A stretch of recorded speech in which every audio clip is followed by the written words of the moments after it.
Welcome to The Explainer. So, have you ever wondered how literally billions of dollars just vanish? Like, they get siphoned right out of bank accounts globally every single year, even with all our crazy advanced firewalls and encryption. It's so easy to picture some shadowy hacker furiously typing away, busting through complex security software. But actually, scratch that. The reality of modern financial fraud is way more insidious. Today's top scammers, they aren't trying to hack your operating system, they're trying to hack you. They're hacking human psychology. In this explainer, we're going to look under the hood at how these modern threats really operate, and absolutely crucially, how you can actually defend yourself. Okay, let's dive into this threat map. We'll be hitting the illusion of trust, the evolution of the Ponzi, the pig butchering playbook, corporate phantoms, and finally, building your human firewall. All right, part 1, the illusion of trust, hacking human psychology. I really want to pose this critical question to you right up front. Why in the world do these incredibly sophisticated scams just breeze right past all our advanced technical filters? Think about it for a second. We spend billions on antivirus software, spam filters, network security, the whole shebang, yet the fraud still happens. Well, as Living Security puts it perfectly, they exploit human trust, not technical vulnerabilities. And this right here is basically the overarching thesis for our entire explainer. Attackers know that getting past a state-of-the-art digital firewall is tough, but tricking a human being into just opening the front door for them? Way easier. They're hacking people, plain and simple. So how exactly do they bypass our logic? By weaponizing our own psychological triggers. They leverage FOMO, the fear of missing out, dangling this can't-lose investment right in front of you. Or they manufacture a false sense of urgency.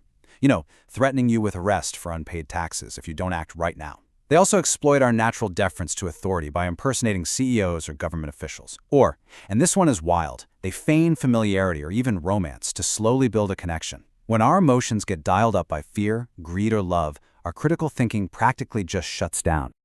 Moving on to part 2, the evolution of the Ponzi, from postage to crypto. Before we get into the modern stuff, let's clear up a quick distinction. What's the actual difference between a pyramid scheme and a Ponzi scheme? A pyramid scheme requires you to constantly recruit an exponential number of new people just to get paid. But a Ponzi scheme? That relies on a single hub operator. That one person takes new investments and literally just uses them to pay off the earlier investors. Charles Ponzi famously pulled this off in the 1920s using international postal reply coupons. It is the ultimate rob Peter to pay Paul scenario, and it's sustained entirely by the illusion of profit. And of course, the Ponzi scheme has seamlessly adapted to the digital age. FINRA notes that your classic pump-and-dump schemes, where fraudsters hype up some terrible penny stock before dumping their shares, well, those don't happen via cold calls anymore. They happen in encrypted social media chats. We see the same thing in the crypto space, too, through fraudulent initial coin offerings or what the Financial Times calls smart Ponzis, like algorithmic stablecoins offering completely impossible 20% yields. And what do they all run on? That exact same emotional trigger, FOMO. All right, part 3, the pig butchering playbook, the anatomy of a long con. So, the crucial point is understanding this incredibly devastating scam known as pig butchering.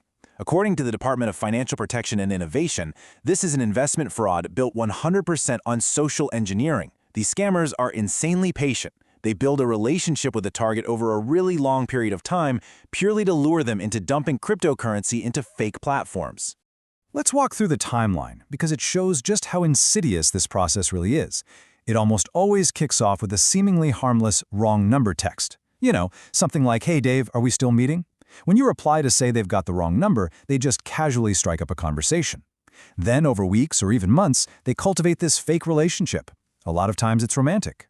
Eventually, they casually drop how much money they're making in crypto and introduce you to their trading platform. And guys, the platform looks incredibly real. Live charts, a 24/7 help desk, the whole 9 yards, but it's completely fabricated. Once you transfer your funds, they artificially inflate your fake balance to get you to invest even more, hence fattening the pig. And then, bam, the scammer and your funds vanish into thin air. Moving over to the corporate side, part 4, corporate phantoms, deepfakes, and deception. In the corporate world, the weapon of choice is business email compromise, or BEC.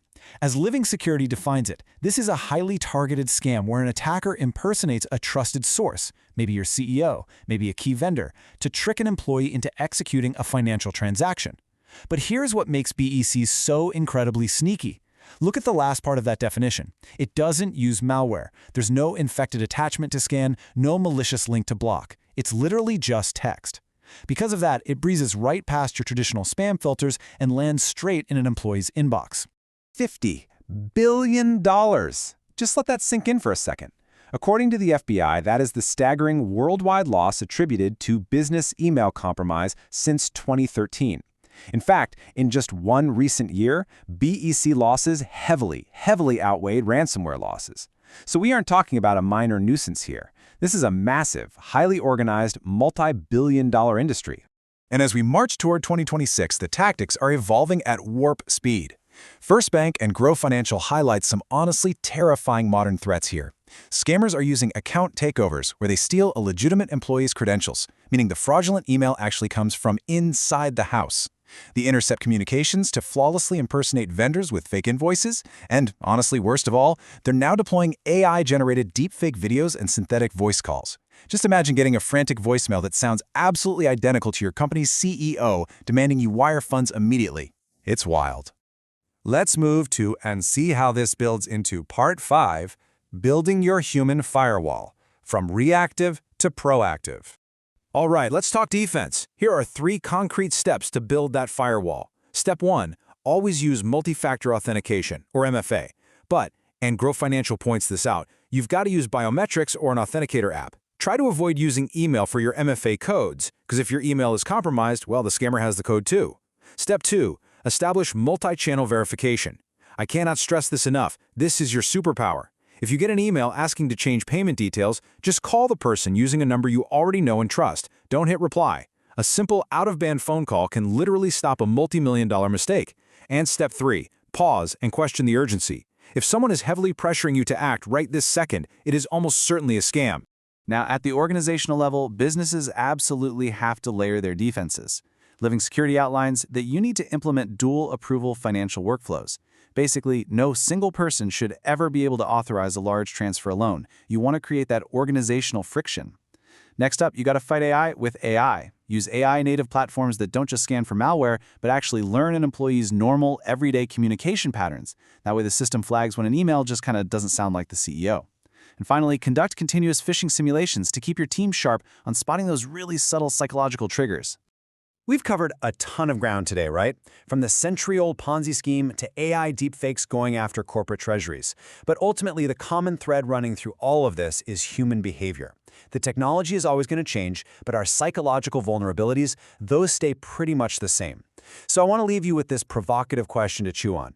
Are your daily digital habits building a human firewall, or are they leaving the front door wide open? Take these lessons, verify that next urgent email, and stay safe out there.